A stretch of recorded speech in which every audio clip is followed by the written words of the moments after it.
J'aurais voulu vous parler, vous entretenir ce soir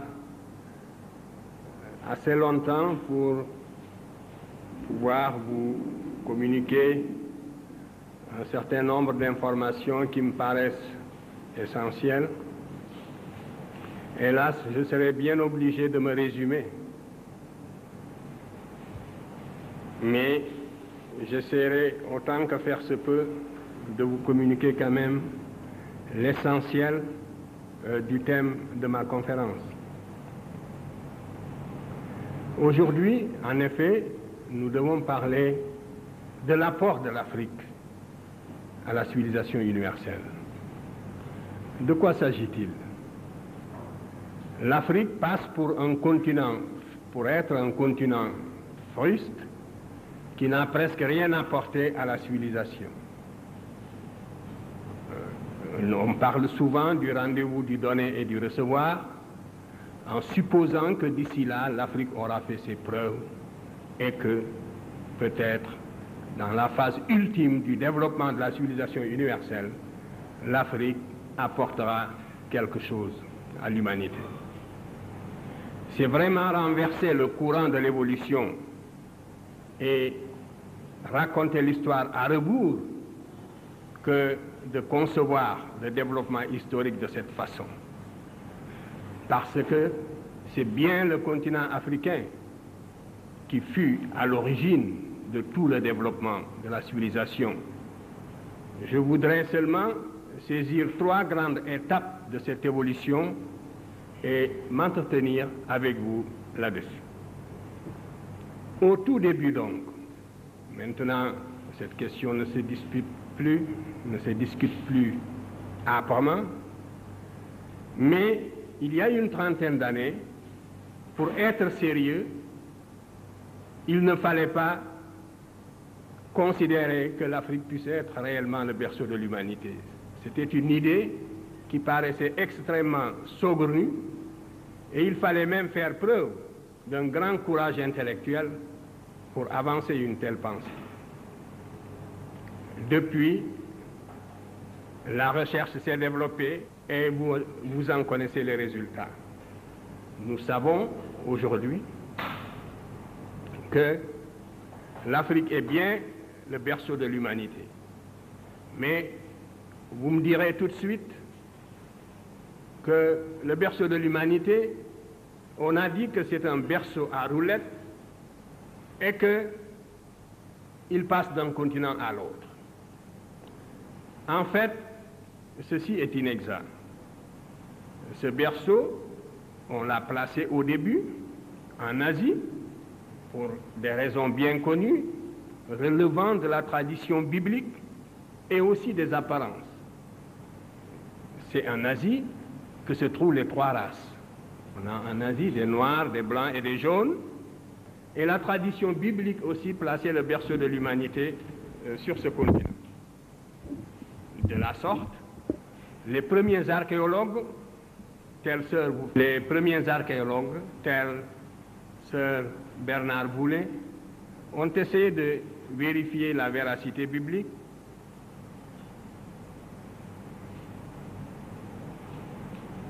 Donc, des fouilles ont été entreprises en Mésopotamie pour montrer que le déluge a bien eu lieu et que la Bible a dit vrai.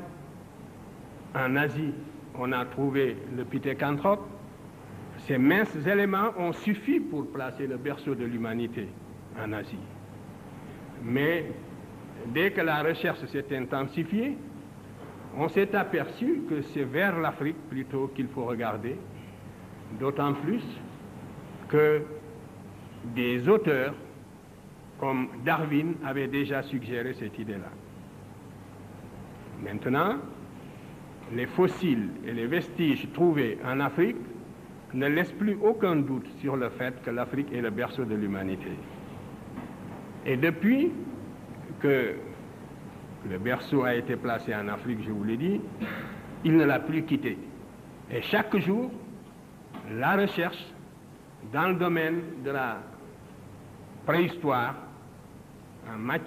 dans le domaine de l'archéologie préhistorique, prouve que l'Afrique est bel et bien le berceau de l'humanité.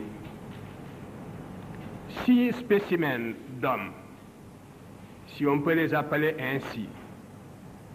Le terme est relativement impropre pour certains d'entre eux, mais pour nous exprimer d'une façon imagée, disons que 6 spécimens d'hommes sont nés en Afrique, ont vu le jour en Afrique.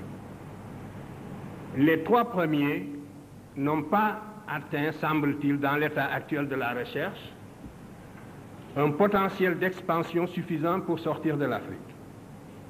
Mais les 3 autres en sont sortis pour peupler les autres continents.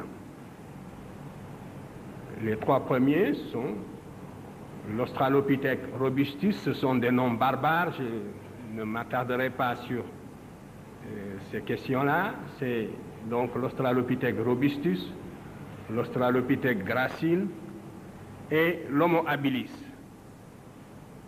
Ces 3 spécimens, on ne les trouve pas sur les autres continents dans l'état actuel de l'archéologie préhistorique, de la recherche dans le domaine de l'archéologie préhistorique. Mais l'Homo erectus, qui est apparu en Afrique il y a environ 2 millions d'années,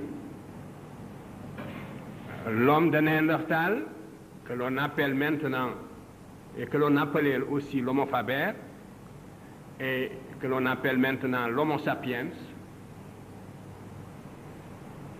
ainsi que l'Homo sapiens sapiens, ces 3 variétés sont sorties de l'Afrique pour aller peupler le reste du monde. L'Homo erectus est sorti de l'Afrique très probablement vers 1 700 000 ans.